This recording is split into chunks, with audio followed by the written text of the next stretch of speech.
Okay, so for the most part, the 2020 election is over, the results of which have made it painfully clear that our nation is more divided than it has been for a very long time.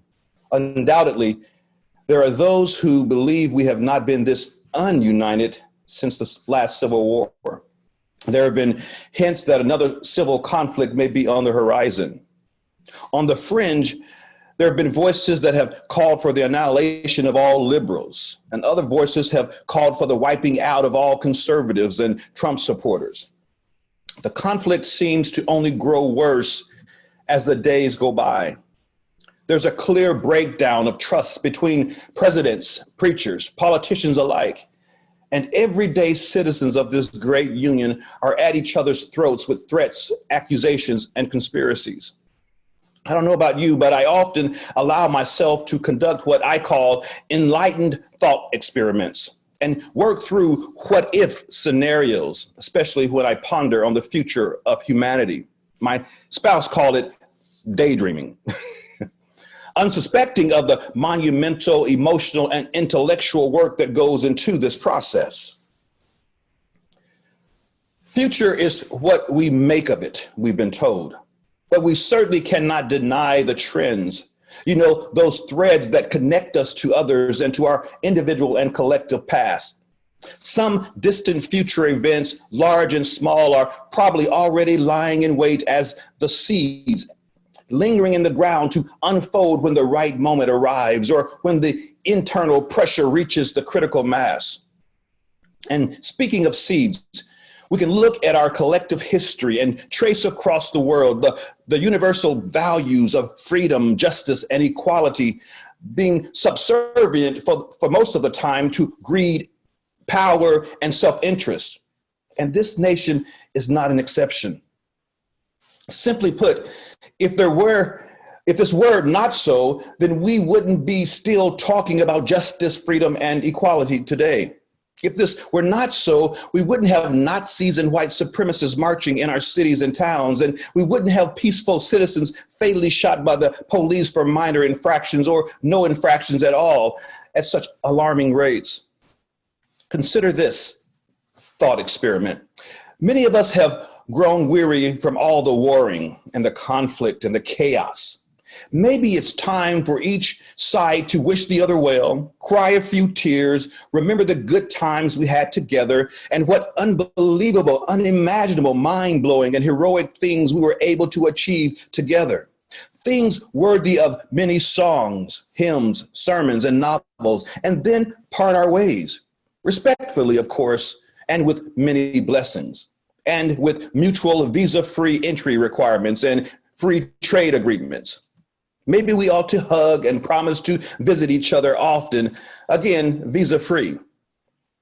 Then we all could elect presidents and confirm judges without offending anyone's conscience or violating anyone's values or rights. Maybe the American experiment has failed. Maybe it was always going to fail. Or maybe it succeeded, at least for a while. But look, the liberals get to keep the blue states, Facebook and Twitter, and the conservatives get the red states and Parler. Liberals get science, diversity, and equality, and the conservatives get the white Jesus, the Confederate monuments, and conservative family values. This thought experiment has an element of truth and possibility. Indeed, our national relationship has come to this. But what about the union? To tell you the truth, our national interactions have been like a really, really bad marriage. I know some things about bad relationships, as I am sure some of you. I've counseled with many couples in crisis. What do people do when their relationship becomes something unrecognizable? When they no longer see eye to eye, when their visions of the future are diametrically opposed, their differences so irreconcilable that staying together is no longer possible, that it hurts everyone, including the kids and pets. And when this bitter division takes hold, though we may still love each other, the relationship is so unworkable that we can no longer live under the same roof. What then? I ask this question because, like many troubled marriages, our national union is indeed in crisis. We often hear the phrase irreconcilable differences cited during divorce court proceedings. This occurs when significant difference between married partners are so great and so beyond resolution that the law permits a divorce. I know how taboo the topic of divorce can be for many of us who have been through it.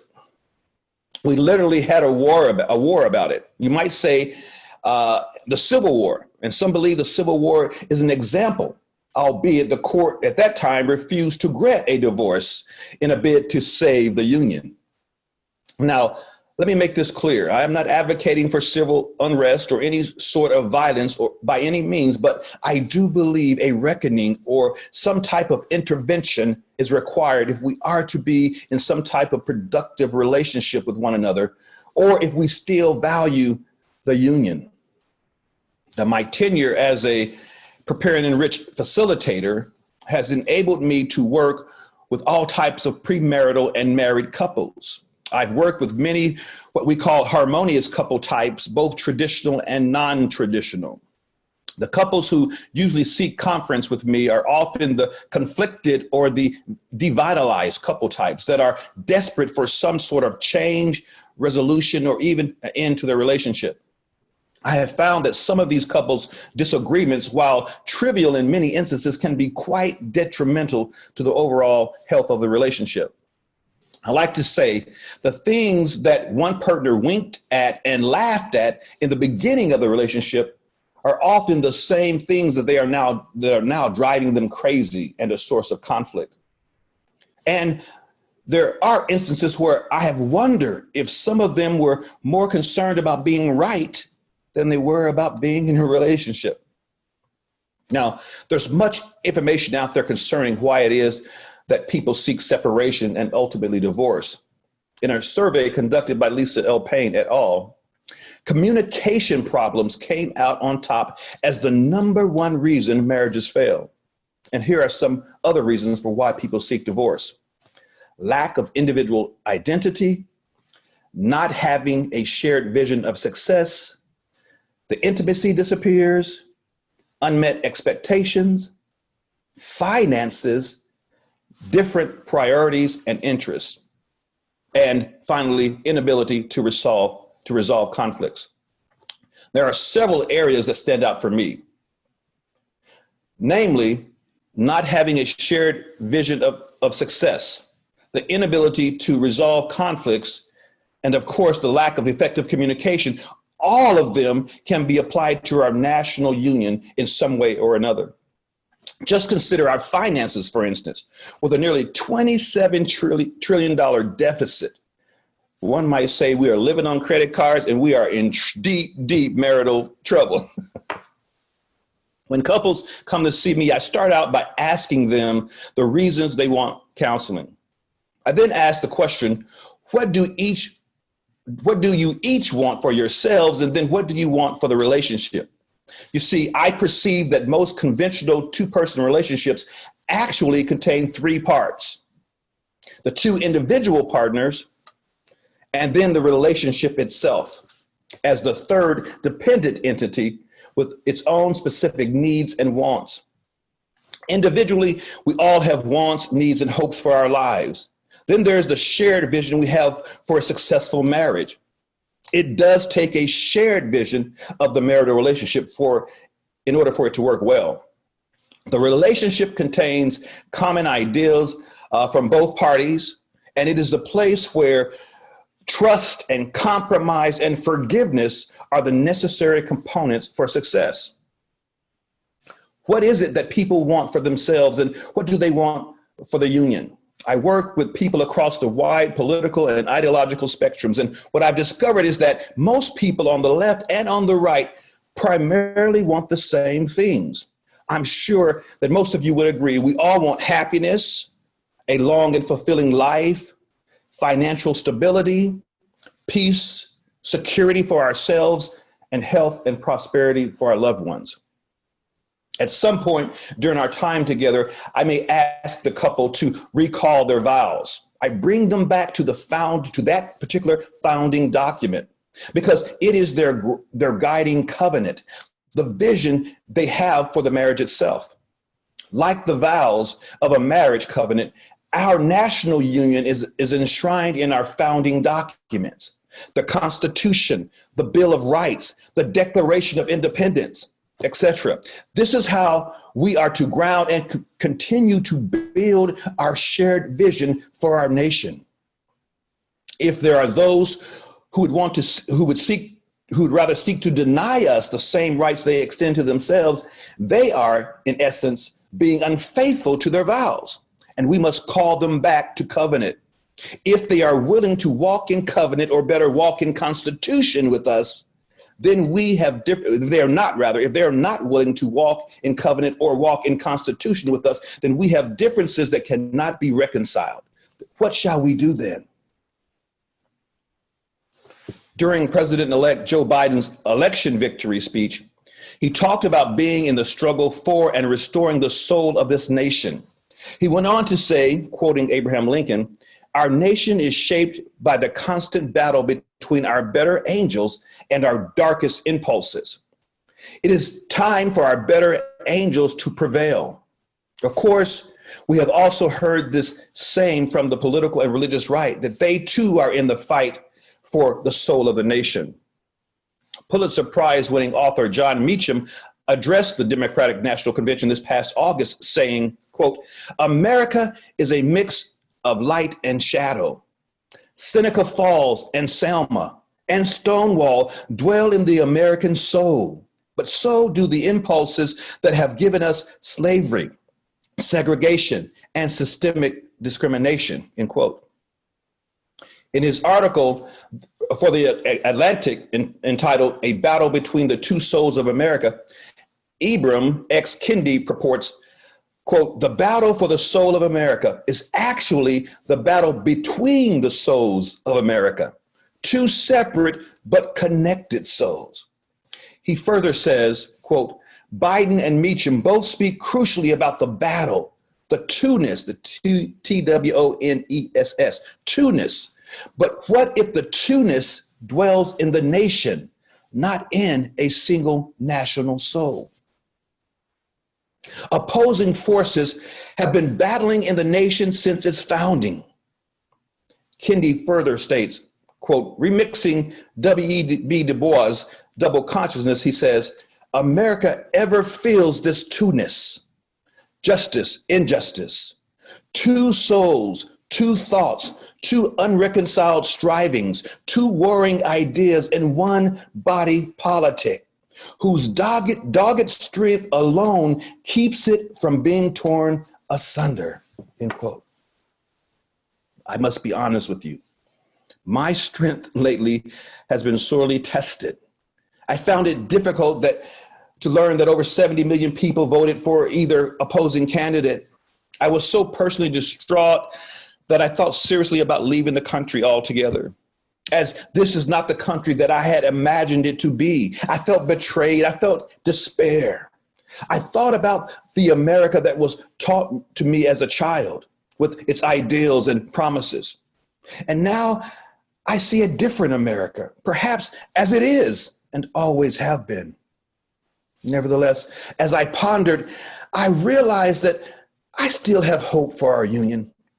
I began to rethink and to reflect, and I tapped into a new energy, a new understanding. Yes, I still feel that the nation is in crisis with our inability to effectively resolve conflict, but since we have always been in one national crisis or another, maybe we should start with accepting the fact that we will always have an opponent to our dreams, hopes, and ideals, someone unwilling to companion with us.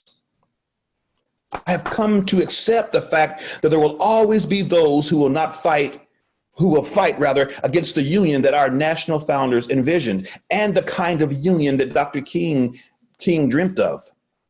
You and I may have to come to terms with knowing that there are people who honestly do not care for our well-being and the well-being of our loved ones. I know that there are those who will not fight for my marriage, and if given an opportunity, they would seek to annul it. People who would like nothing more than for people like me to be reduced to a sort of second-class citizenry. These people exist, and some of them are my colleagues, my neighbors, and my care recipients.